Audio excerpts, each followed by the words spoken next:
Bạn là người đang sống hay chỉ đang tồn tại?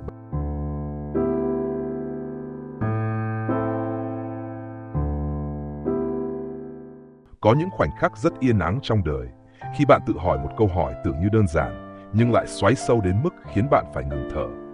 Liệu bạn đang sống thật sự, hay bạn chỉ đang tồn tại? Tồn tại là mở mắt thức dậy mỗi sáng, chỉ vì phải thức dậy. Sống là mở mắt, vì bạn biết hôm nay có điều gì đó đáng để bắt đầu. Tồn tại là lặp lại những việc giống nhau, theo thói quen, theo quán tính, theo yêu cầu của người khác. Còn sống là bạn chọn điều bạn muốn, chọn cách bạn đi, chọn điều bạn tin là đúng. Nhưng điều đáng buồn là rất nhiều người sống cả đời mà không bao giờ đặt câu hỏi này.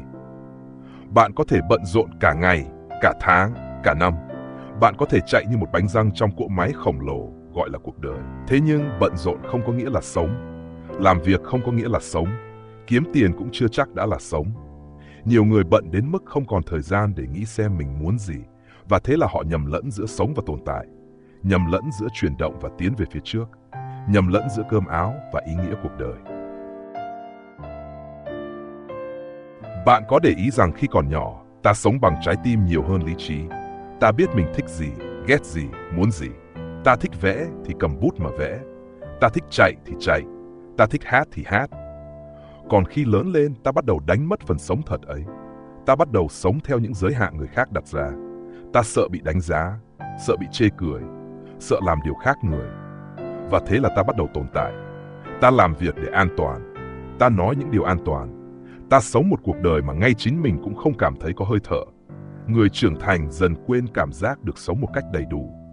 Không phải vì họ không muốn, mà vì họ quá bận để nhận ra mình đang dần mờ nhạt trong chính cuộc đời mình. Nếu trước đây bạn từng có ước mơ, vậy bây giờ nó ở đâu? Nếu trước đây bạn từng có lựa chọn, vậy tại sao bây giờ bạn lại chỉ làm những việc mà người khác mong bạn làm? Câu hỏi bạn cần tự hỏi không phải là bạn có đang sống sót qua mỗi ngày hay không, mà là bạn có đang tận hưởng từng phút giây của cuộc đời này hay không? Tồn tại khiến bạn mệt mỏi theo cách rất đặc biệt. Nó khiến bạn kiệt sức dù bạn chẳng làm điều gì sai. Nó khiến bạn thấy cuộc đời nhạt nhòa dù bạn vẫn đang làm mọi thứ đúng như kỳ vọng của người khác. Tồn tại làm bạn thấy mỗi ngày giống hệt nhau. Bạn thức dậy, đi làm, về nhà, ăn tối, lướt điện thoại, rồi ngủ. Mỗi ngày đều trôi qua như vậy. Và rồi bạn tự thuyết phục mình rằng, thì ai mà chẳng sống như vậy. Nhưng đó không phải sống. Đó là bạn đang đi ngang qua cuộc đời mà không hề để lại dấu vết. Bạn sống như một bóng mờ, một phần của đám đông. Một người mà chính bạn cũng không dám tự nhận là phiên bản tốt nhất của mình. Bạn cảm thấy thiếu thốn, nhưng không biết thiếu gì. Bạn cảm thấy lạc lõng, nhưng không biết lạc khỏi đâu. Đó là dấu hiệu rõ ràng nhất cho thấy bạn đang tồn tại, không phải sống. Sống là khi bạn biết rõ điều gì quan trọng với mình. Sống là khi bạn dám nói không với điều bạn không muốn. Sống là khi bạn dám chọn khó khăn để đi con đường đúng, thay vì dễ dàng để đi theo số đông. Người đang sống thật sự không phải người có nhiều thời gian rảnh rỗi, mà là người biết dành thời gian cho điều có ý nghĩa. Sống không phải lúc nào cũng vui, đôi khi nó rất đau, nhưng cái đau ấy là vì bạn đang tiến lên. Còn cái đau khi tồn tại là vì bạn bị mắc kẹt. Nếu bạn cảm thấy cuộc đời của mình đang bị bào mòn từng ngày, hãy tự hỏi, tôi đang làm điều này vì tôi muốn hay vì tôi phải? Nếu câu trả lời nghiêng về phải quá nhiều, có lẽ bạn cần nhìn lại. Không ai có thể sống thay bạn. Không ai có thể cảm nhận thay bạn. Không ai có thể quyết định cuộc đời này nên được sống như thế nào ngoài chính bạn. Và nếu bạn không chọn, cuộc đời sẽ chọn giùm bạn. Và lựa chọn ấy thường không phải là lựa chọn bạn muốn.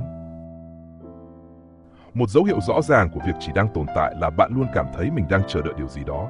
Chờ cuối tuần, chờ nghỉ phép, chờ dịp lễ, chờ hết năm, chờ có tiền, chờ có thời gian, chờ tất cả mọi thứ. Bạn sống như thể cuộc đời thật sự của mình sẽ bắt đầu vào một ngày nào đó trong tương lai. Nhưng tương lai ấy không bao giờ đến. Bạn cứ chờ mãi cho đến khi nhận ra mình đã phí mất nửa đời người vào những thứ không đáng. Người đang sống thật sự không chờ đến cuối tuần để vui vẻ, không chờ đến nghỉ phép để tận hưởng, không chờ đến già để sống theo ý mình. Họ biết rằng cuộc đời nằm ở từng khoảnh khắc nhỏ, ở một buổi sáng nhẹ nhàng, ở một tách trà nóng, ở một quyết định dũng cảm, ở một việc làm mà họ thật sự tin là đúng, Sống không phải là chờ đợi, sống là hành động.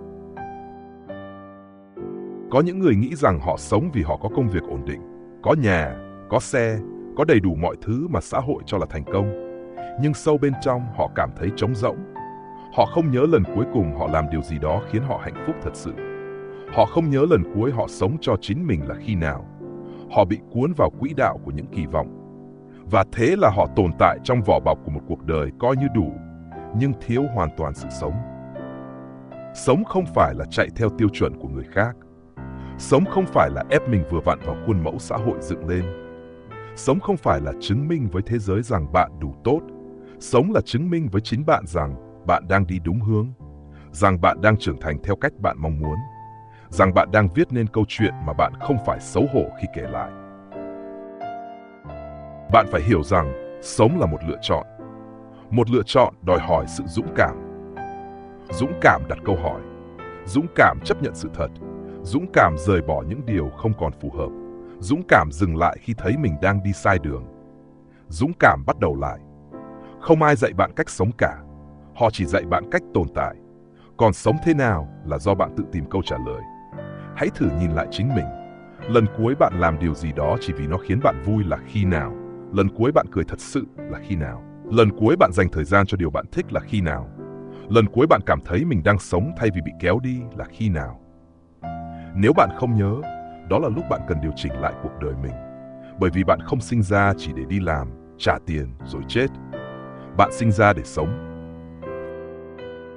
Hãy tự hỏi bạn một câu hỏi mà có thể thay đổi toàn bộ của cuộc đời bạn.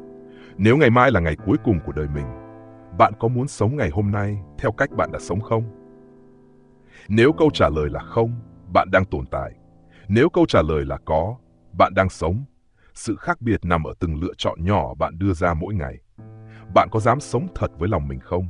Bạn có dám làm điều khiến bạn tự hào không? Bạn có dám ngừng chạy theo người khác để trở về với chính mình không? Cuộc đời không chờ bạn sẵn sàng mới bắt đầu. Nó đang trôi ngay lúc này, từng giây, từng phút.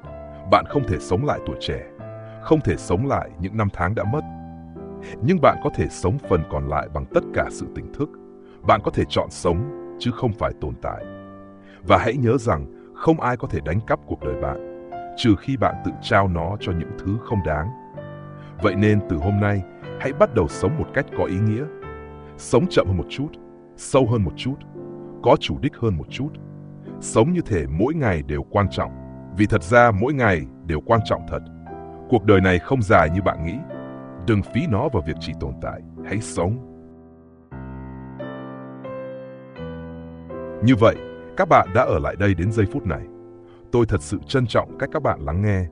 Nếu thấy những gì tôi chia sẻ là hữu ích, hãy nhấn thích video, đồng thời theo dõi kênh và bật nút chuông thông báo để không bỏ lỡ những phần tiếp theo.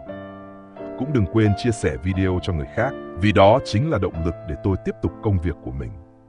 Xin chân thành cảm ơn các bạn và hẹn gặp lại trong những video tiếp theo.